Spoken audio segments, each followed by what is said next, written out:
ay 550 lang, ngayon ay 800 na. At gusto ko i-share sa inyo yung technique na makatipid tayo sa floral foam, kung anong gagawin natin kung tayo ay magtitinda ng bulaklak sa undas. Watch nyo po yung video kong ito, mga mamis.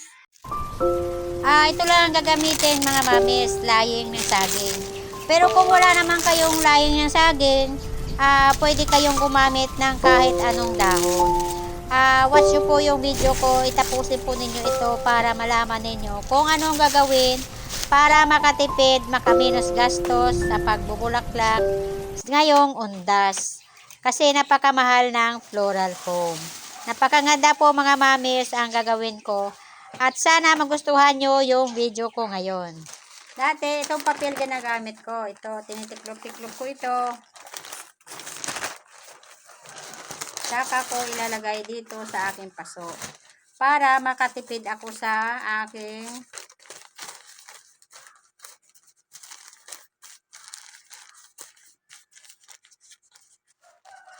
yan. Siya kong nilalagay dito sa loob para makatipid ako. Kaso lang pag binabasa ko ay lumuluag yung pagkatali kasi bumababa yung papel. So ngayon, goodbye papel. May naisip na akong bagong panlagay. Ito, mga mami. Ito. Yan, ito. Titiklop-tiklop lang.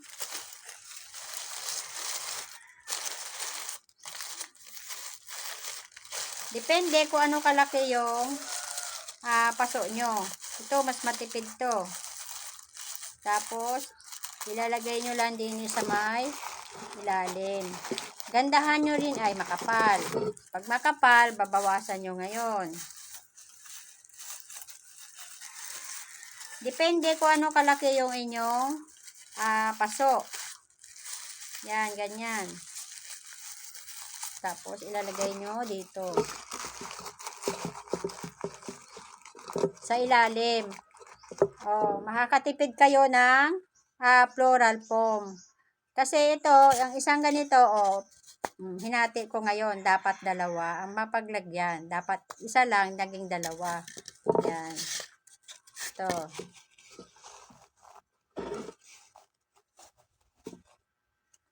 Tapos, yun yung tatalian. Kailangan mahigpit.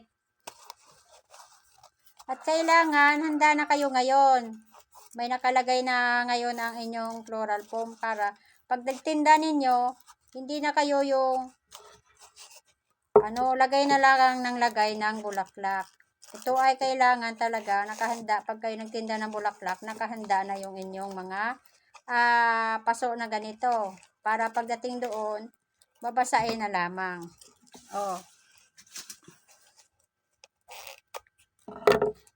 Diba? Mahal yung flower po ngayon. Kaya tayo ay mandadaya. Kasi ang floral foam ay 800 na yung isang box. Pag tayo ay bumili ng basket, ay malalim. Ito kailangan ng malaking floral foam. Kaya kailangan para makatipid ka. Ganito ang gawin mo. Lalagyan natin dito sa ilalim ng kalang.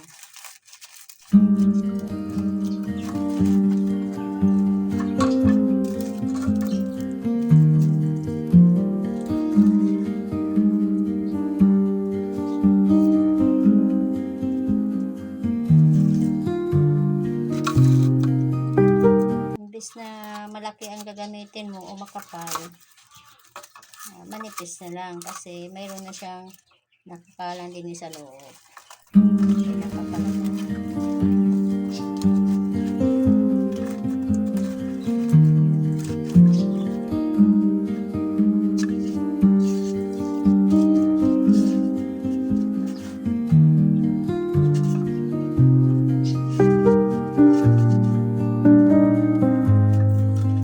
Pagka manipis, pwede nyo lagdagan.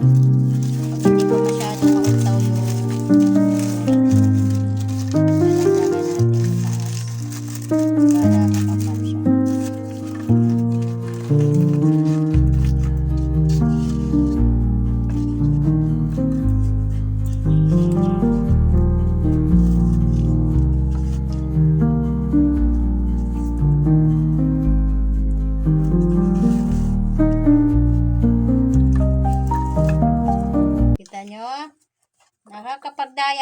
ngayon sa floral foam. Hindi masyadong malaki ang inyong floral foam na gagamitin. Oh, kita nyo? Mga mamis, pwede rin pag wala kayong layeng, wala kayong malapit, hindi kayo malapit sa sagingan. Kasi kami dito ay nasa bukid, marami kaming sagingan dito. Sagingan ng kapitbahay. Yun naman layeng, hindi naman nila kailangan kaya pinapakuha na rin naman at pwede rin manghingi. Pwede rin ganito dahon mga mamis ang inyong gagamitin. Yan, itiklop-tiklop nyong papaganyan, marami. Yan, tiklop-tiklop ninyo. Ito po ay talagang, syempre, kailangan naging, maging mapaglikha, mautak. Kaso lang, ito lang ang kakayanan ng utak ko. Yung ganito lang, pag panahon ng undas, yan. Lagay ninyong ganyan. Saka ninyo ilalagay yung floral foam dito. O, di ba mga mamis? Halos kalahati lang yung ilalagay nyong floral foam. Hindi siya makapal. Ibig sabihin, nakatipid kayo ng isa pang ganito. Imbes na isa lang, naging 2 paso yung malalagyan mo. O, di ba? Tapos, ganun ulit. Atin ulit siyang, siyempre, tatalian. Mga mamis, kaya naman, laying ang maganda talaga. Kasi, pwede rin naman, ang gawin ninyo, kakapalan ninyo pagkadahon. Kasi itong dahon ay, halimbawa, matagal pa yung undras, ito ay natutuyo siya. So, pag natuyo siya, pagdating ng undas, ay pag binasa nyo, lumulubog to, ang tali nyo, syempre, lumuluag. Kaya gumagalaw-galaw yung pag naglagay kayo ng bulaklak. Kaya nung taon ay talagang nagdubli hirap kami kasi ang ginawa ay nagtali kami ng papel. So, lumubog. Ang ginawa, naghirap, nagtali ulit. Kaya, ang ginawa, ito na lang naisip namin. Ito ngayon lang, naisip ko lang to, itong taon lang ako gagamit ng, ngayong taon lang ako gagamit na ring laying. Yan. Ito ay example ko lang to sa inyo. Ngayon, pwede ninyong gawin, pwede rin namang hindi. Ito ay doon lang sa mga gustong magtipid.